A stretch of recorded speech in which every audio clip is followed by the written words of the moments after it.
Hello guys, this is a शिक्षा उपाध्याय। आप सभी का हमारे यूट्यूब चैनल बीएलएड कोर्स में हार्दिक स्वागत है। गाइस, आज के सेशन में हम डिस्कस करने वाले हैं बीएलएड फर्स्ट ईयर। जैसा कि आप यहाँ देख रहे हैं, बीएलएड फर्स्ट ईयर के जो फर्स्ट पेपर है, यहाँ थोड़ा क्लियर हो जाएगा। बेसिक कंसेप्ट ऑफ एजुकेशन, यानी कि जो फर्स्ट पेपर है बेसिक कंसेप्ट ऑफ एजुकेशन, शिक्षा की मूल अवधारणा, ये बीएलएड फर्स्ट ईयर का फर्स्ट पेपर है। First paper basic concept of education और 2019 का है। 2019 और 18 ये दोनों ईयर के जो सिलेबस हैं, या सिलेबस नहीं, ये क्वेश्चन पेपर है प्रीवियस ईयर के। तो आप लोगों के सामने मैं डिस्कस करूंगी कि कौन कौन से क्वेश्चन हमारे इसके पहले वाले एग्ज़ाम में आए थे। तो क्योंकि अभी कोरोना पैंडेमिक चल रहा है, तो अभी जो फ़िलहाल में अभी के जो ईयर थे तो इसमें हुआ ही नहीं। उसके पहले 2018 और 19 के दो ईयर के जो एग्ज़ाम पेपर है, तो उसके बारे में मैं आज डिस्कस करूँगी। गाइज, मुझे उम्मीद है आप लोगों को सेशन पसंद आएगा, और पसंद आएगा तो लाइक भी कीजिएगा और शेयर कर दीजिएगा अपने दोस्तों के साथ, ताकि वो लोग भी इस इम्पोर्टेंट इन्फॉर्मेशन को गेन कर सकें और हमारे बीएलएड कोर्स का सपोर्ट भी कर सकें। तो चलिए गाइज, स्टार्ट करते हैं। जैसे कि ये जो बीएलएड में पेपर होता है, तो 20 नंबर का तो ये प्रैक्टिकल नंबर होता है। जैसे कि वो आपके अटेंडेंस पर और आपको दिया जाता है प्रेजेंटेशन तैयार करने के लिए, उन सब पर आपको मिलता है 20 नंबर। और जो 80 नंबर है, 80 नंबर का ये क्वेश्चन पेपर सॉल्व करना रहता है, जो ईयरली यानी कि ईयर के लास्ट में होता है। तो ये 80 नंबर का होता है। जैसे कि हम पहले ही बता दे रहे हैं आप लोगों को, जैसे कि इसमें 4 यूनिट लास्ट में होती है, उसके पहले एक क्वेश्चन रहता है। तो जो फर्स्ट क्वेश्चन रहता है, इसमें से 8 ऑप्शन रहते हैं, 8 के 8 करना कंपलसरी रहता है। इसमें आपको एक को भी छोड़ना नहीं है, सभी करना रहता है। और फिर उसके बाद यूनिट वाइज, यानी कि 4th यूनिट दिया रहता है। फर्स्ट यूनिट में से 2 क्वेश्चन दिया रहता है, उसमें से एक अटेम्प्ट करना रहता है। ऐसे ही सेकेंड यूनिट है, उसमें से भी एक अटेम्प्ट करना रहता है। फिर थर्ड यूनिट, 4th यूनिट में से एक हमें सिलेक्ट करके हमें सॉल्व करना रहता है। तो गाइस, जब चलते हैं कि ये क्वेश्चन किस प्रकार के आए थे प्रीवियस ईयर में। और जो टाइम ड्यूरेशन है, यानी कि जो समय निर्धारित किया जाता है, वो 3 आवर है, यानी कि 3 घंटे में हमें पेपर सॉल्व करना रहता है। तो गाइस, अब चलते हैं।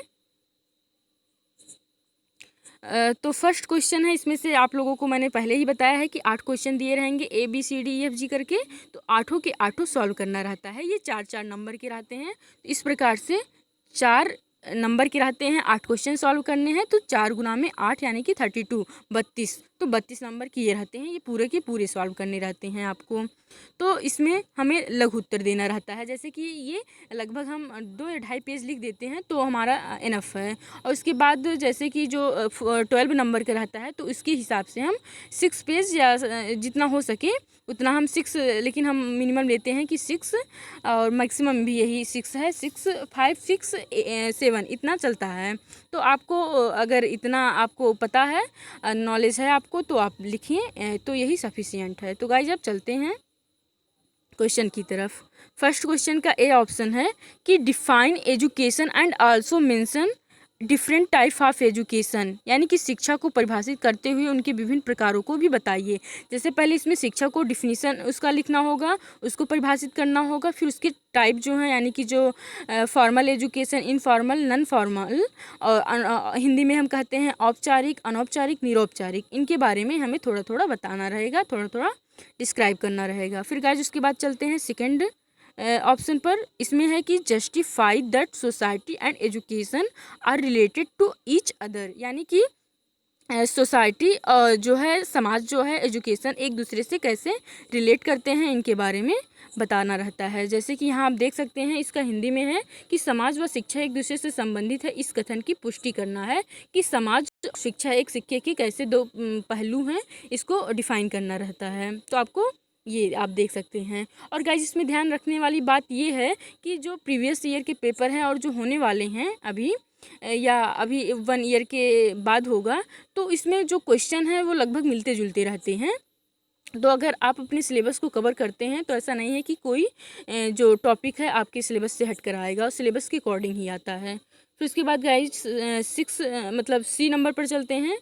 फिर इसमें है कि describe the role of a teacher according to idealism, यानी कि आदर्शवाद के अनुसार एक शिक्षक की भूमिका कीजिए। यानी कि जो आइडियलिज्म है, चार वाद है इसमें, आइडियलिज्म यानी कि आदर्शवाद, प्रकृतिवाद, प्रयोजनवाद, और फिर उसके बाद है प्रयोजनवाद, आदर्शवाद, प्रकृतिवाद, और फिर एक साथ भूल रहे हैं, तो आप लोग देख लीजिएगा। तो आदर्शवाद के अनुसार एक शिक्षक की भूमिका का वर्णन करना है, ये आपको क्वेश्चन देखना होगा। फिर उसके बाद है कि what do you understand by unity in diversity in Indian culture.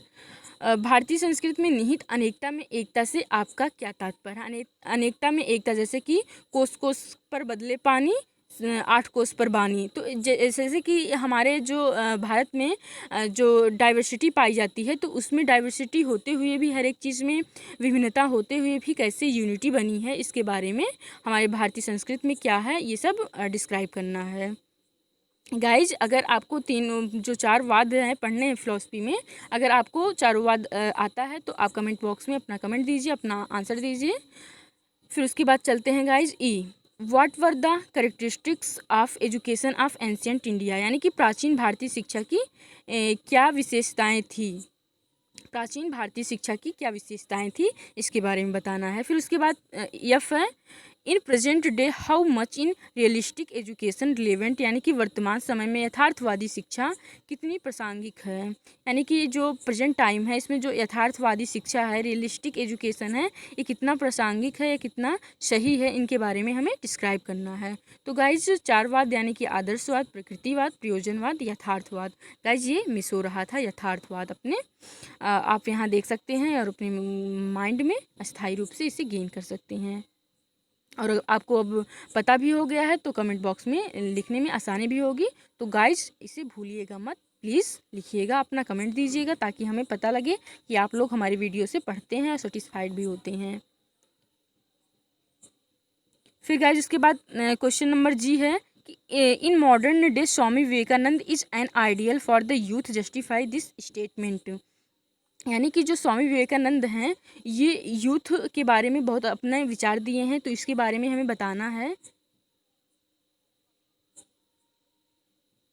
कि आधुनिक युग में स्वामी विवेकानंद युवाओं के लिए एक आदर्श हैं। किस प्रकार के जो आधुनिक युवा हैं, इनके लिए आइडियलिज्म हैं, आइडियल हैं, इस कथन की पुष्टि करना है। जैसे कि इनके जन्मदिन को, यानी कि 12 जनवरी को यूथ डे मनाया जाता है, तो क्यों मनाया जाता है, इनके विचार क्या हैं, इन सब के बारे में लगभग आप लोगों को डिस्क्राइब करना रहेगा।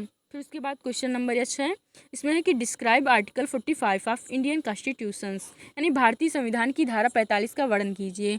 जो भारतीय संविधान, यानी कि जो हमारा इंडियन कॉन्स्टिट्यूशन है, विश्व का सबसे बड़ा संविधान है, उसकी जो आर्टिकल 45 है उसको डिस्क्राइब करना है कि उसमें क्या कहा गया है। अब गाइज, इसमें अब इसके बाद अब यूनिट वाइज दिया है, तो इसमें 2-2 क्वेश्चन रहेंगे, इसमें से एक सॉल्व करना रहता है, और 12 नंबर के हैं, और आप जितना भी पेज लिख पाए उतना सही है। जैसे आपके पास जितना टाइम है, वैसे लगभग 5 या 6 पेज सफिशियंट है। तो यूनिट फर्स्ट,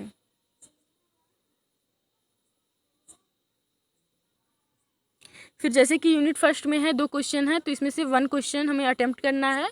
तो हम देखते हैं पहले, why is school called a miniatures society, describe the role of a school as a formal agency of education with suitable examples, यानी कि विद्यालय को लघु समाज क्यों कहा जाता है। जो विद्यालय है उसको लघु समाज क्यों कहा जाता है, पहले इसको डिफाइन करना है। फिर उसके पश्चात शिक्षा के औपचारिक अभिकरण के रूप में विद्यालय की भूमिका का उपयुक्त उदाहरण सहित वर्णन कीजिए। यानी कि औपचारिक अभिकरण, यानी कि जो फॉर्मल एजुकेशन है, तो वो विद्यालय में किस प्रकार की भूमिका अदा करता है, इसके बारे में डिस्क्राइब करना है। यानी कि जैसे औपचारिक मीन्स यही होता है कि इसका सिलेबस या टाइम, हर एक चीज़ फिक्स होता है, इसके कंटेंट भी फिक्स रहते हैं, और जो एक निश्चित टाइम में इस सिलेबस को करना रहता है। तो ये विद्यालय में किस तरीके से अपना भूमिका अदा करता है, इन सब के बारे में बताना है, वर्णन करना है।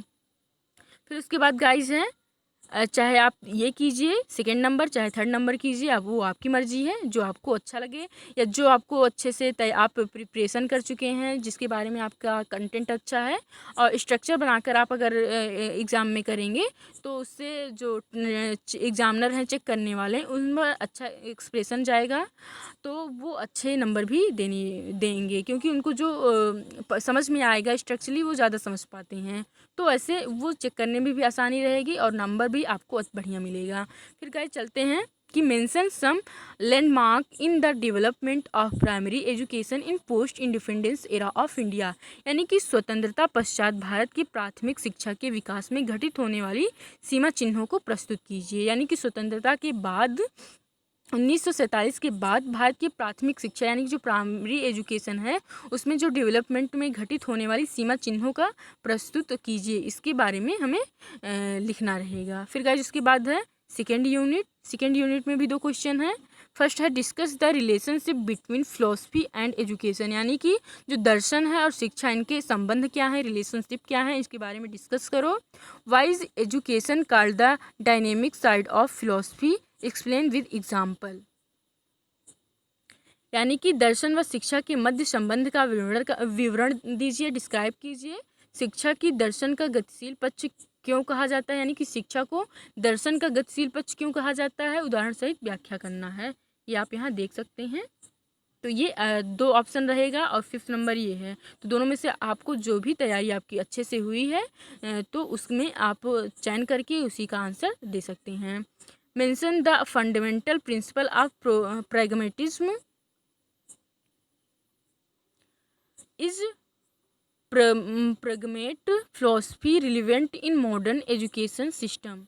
ये थोड़ा सा यहाँ ब्लर है आप लोग, लेकिन हमारे वॉइस को सुनकर आप यहाँ देख सकते हैं कि प्रयोजनवाद के मूलभूत सिद्धांतों को प्रस्तुत कीजिए, यानी कि जो प्रैग्मेटिज्म है, प्रयोजनवाद है, उसके मूलभूत सिद्धांतों को प्रस्तुत करना है। क्या आधुनिक शिक्षा व्यवस्था में प्रयोजनवादी दर्शन प्रासंगिक है, यानी कि जो प्रेजेंट टाइम का जो एजुकेशन है, जो एजुकेशन सिस्टम है, तो उसमें जो प्रयोजनवादी प्रैग्मेटिज्म जो फिलॉसफी है, वो कितना प्रासंगिक है, कितना सही है, इसके बारे में डिस्क्राइब करना है।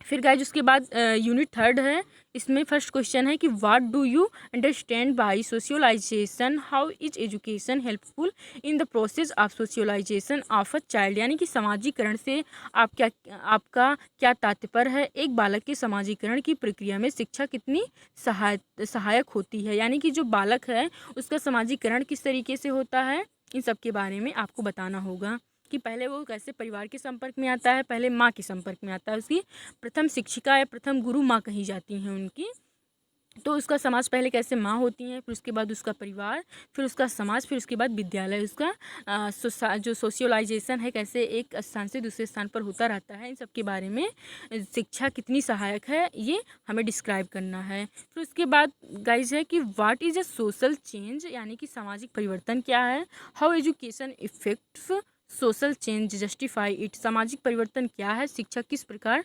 सामाजिक परिवर्तन को प्रभावित करती है, यानी कि जो एजुकेशन है वो किस प्रकार से जो सोशल चेंज है इसको इफेक्ट इस पर डालती है, इन सब के बारे में आपको लिखना रहेगा। तो गाइज अगर आपको हमारे प्लेलिस्ट मतलब बीएलएड कोर्स के प्लेलिस्ट में देखेंगे तो वहाँ सोशियलाइजेशन के बारे में और सोशल चेंज के बारे में अच्छे तरीके से बताया गया है। कंटेंट अच्छा है, अगर आपको अच्छा लगे तो आप वहाँ से नोट्स प्रिपेयर कर सकते हैं और कॉन्सेप्ट को ईजिली समझ सकते हैं।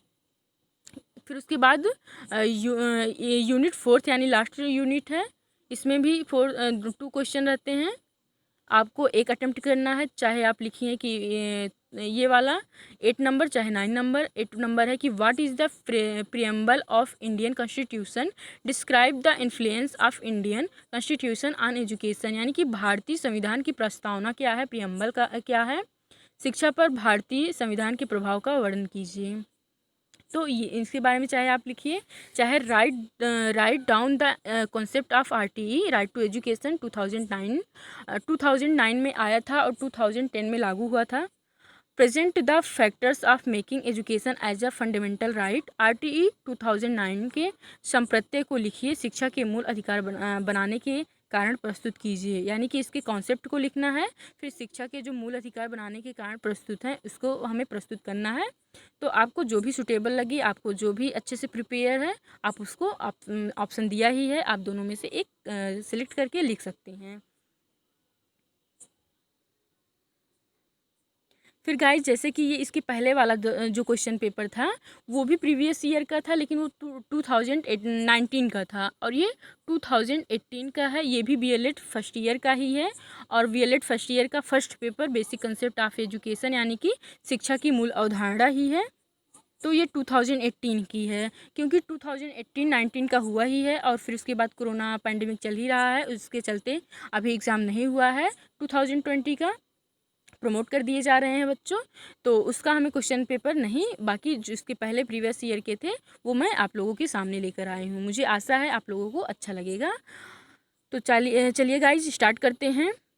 इसमें भी वही है, 80 नंबर के होते हैं, और 3 घंटे के टाइम रहते हैं, जो टाइम ड्यूरेशन रहता है 3 आवर रहता है। तो उसके बाद इसमें हम क्वेश्चन देते हैं उसी प्रकार से रहता है, जैसे कि अब हम टाइम को ना वेस्ट करते हुए उसी प्रकार से इसको भी कंटिन्यू करते हैं। फर्स्ट का ए है कि शिक्षा के विभिन्न रूप कौन कौन से हैं। शिक्षा के जो विभिन्न रूप हैं उनके बारे में हमें बताना है। फिर उसके बाद सेकेंड है what were the aim of education in ancient India, यानी कि प्राचीन भारत में शिक्षा के उद्देश्य क्या थे।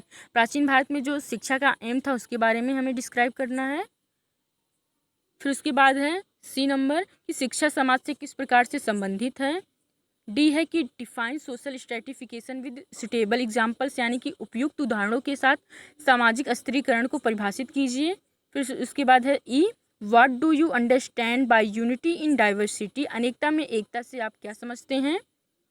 फिर उसके बाद है जैसे कि ये अनेकता में एकता से आप क्या समझते हैं, ये 2019 के भी ईयर में आया था। तो ये जो क्वेश्चन है एक मतलब थोड़ा बहुत चेंज होते रहते हैं। अगर आप क्वेश्चन पेपर प्रिपेयर कर लेते हैं अच्छे से तो आपको बहुत ही ज़्यादा सुविधा रहेगी पेपर को सॉल्व करने में, क्योंकि बहुत सारे क्वेश्चन मिलते जुलते हैं, आप यहाँ देख ही सकते हैं। और फिर उसमें भी पूछा गया था कि आर्टिकल जो 45 है इंडियन कॉन्स्टिट्यूशन की, उसके बारे में डिस्क्राइब करना है, एक्सप्लेन करना है।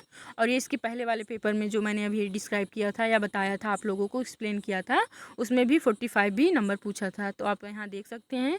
फिर उसके बाद है एच नंबर की स्वामी विवेकानंद की मानव निर्माण शिक्षा क्या है। उसमें था कि शिक्षा जो स्वामी विवेकानंद हैं वो युवा को किस प्रकार से बताए हैं उसके बारे में बताना था। इसमें है कि मानव निर्माण शिक्षा क्या है। तो लगभग मिलते जुलते हैं क्वेश्चन आए हैं गाइस। फिर उसके बाद यूनिट 4 है। यूनिट 1 में 2 क्वेश्चन है, इसमें से एक सॉल्व करना है। यूनिट सेकेंड में 2 क्वेश्चन है, एक सॉल्व करना है। ऐसे इसी प्रकार से 4 यूनिट है, उसमें से हमें 4 क्वेश्चन सॉल्व करने हैं। टोटल 8 क्वेश्चन हैं। अब फिर है हम यहाँ देखते हैं कि what are various agencies of education, explain role of mass media details. शिक्षा के विभिन्न अभिकरण क्या है, यानी कि जो शिक्षा है उसके विभिन्न अभिकरण क्या है, जैसे कि स्कूल, सोसाइटी और बाकी मास मीडिया। तो यानी कि जो शिक्षा के विभिन्न अभिकरण है जहाँ शिक्षा दिया जाता है या नॉलेज का आदान प्रदान किया जाता है ऐसे स्थानों से, तो उसके बारे में बताना है। जनसंचार माध्यमों की भूमिका की विस्तार पूर्वक व्याख्या कीजिए। जो जनसंचार यानी कि जो मास मीडिया हैं इनकी भूमिका को विस्तार पूर्वक व्याख्या करनी है। सेकेंड है कि mention some important landmarks in development, थोड़ा यहाँ ब्लर हो गया है शायद, development of elementary educations in post independence, यानी कि स्वतंत्रता पश्चात। आप हिंदी में यहाँ देख सकते हैं कि स्वतंत्रता पश्चात भारत के प्रारंभिक शिक्षा के विकास में प्रमुख घटनाएं लैंडमार्क का उल्लेख कीजिए। यानी कि स्वतंत्रता पश्चात यानी कि 1947 के बाद जो प्रारंभिक शिक्षा के विकास के लिए जो घटनाएं हैं उनके बारे में एक्सप्लेन करना है। फिर उसके बाद सेकेंड यूनिट है, इसमें से भी 2 क्वेश्चन दिए गए हैं, एक ही सॉल्व करना रहता है। फर्स्ट है कि define philosophy, discuss the nature and society of educational philosophy. यहाँ सॉरी गाइज, यहाँ सोसाइटी नहीं जबकि स्कोप है, यानी कि विषय क्षेत्र। तो define philosophy, discuss the nature and scope of educational philosophy, दर्शन को परिभाषित कीजिए, शैक्षिक दर्शन की प्रकृति एवं विषय क्षेत्र की विवेचना कीजिए। और सेकंड है इसमें discuss major characteristics of naturalism, यानी कि प्रकृतिवाद। As a philosophy of education, एक शिक्षा दर्शन के रूप में प्रकृतिवाद की प्रमुख विशेषताओं की विवेचना करना है। फिर गाइज इसमें यूनिट 3 है जिसमें से 2 क्वेश्चन है, इसमें से 1 अटेम्प्ट करना है। फर्स्ट है कि व्हाट इज अ सोशियोलाइजेशन, यानी कि समाजीकरण क्या है। Describe factors that affect the process of socialisation, यानी कि जो समाजीकरण की प्रक्रिया है उसको प्रभावित करने वाले कारक फैक्टर का वर्णन करना है। फिर उसके बाद सेकंड क्वेश्चन है explain social change bring out role of education in social change, सामाजिक परिवर्तन की व्याख्या करना है। सामाजिक परिवर्तन क्या है उसकी व्याख्या करना है। सामाजिक परिवर्तन में शिक्षा की भूमिका को स्पष्ट कीजिए। फिर गाइज उसके बाद यूनिट 4 है, इसमें describe the influence of Indian constitution on education, यानी कि शिक्षा पर भारतीय संविधान के प्रभाव का वर्णन कीजिए, यानी कि जो एजुकेशन है इस पर भारतीय संविधान के क्या इफेक्ट पड़े हैं इसके बारे में एक्सप्लेन करना है। या व्हाट इज़ आरटीई, यानी कि राइट टू एजुकेशन, ये भी इसके पहले वाले पेपर यानी कि जो 2019 में हुआ था उसमें ये आया है, क्वेश्चन रिपीट हुआ है। तो अगर आप प्रिपेयर कर लेते हैं क्वेश्चन पेपर को तो आपके लगभग क्वेश्चन मिलते जुलते रहेंगे, इससे आपको अच्छा नंबर भी गेन हो सकता है और अच्छे से आप अटेम्प्ट कर सकते हैं, क्योंकि आपको पहले से क्वेश्चन पता रहेगा तो आप उसकी तैयारी बहुत अच्छे से कर सकते हैं। तो व्हाट इज़ आरटीई, यानी कि राइट टू एजुकेशन क्या है। What will be the benefit of making education as a fundamental right, शिक्षा को मूल अधिकार बनाने से क्या लाभ होंगे, इनके बारे में करना है।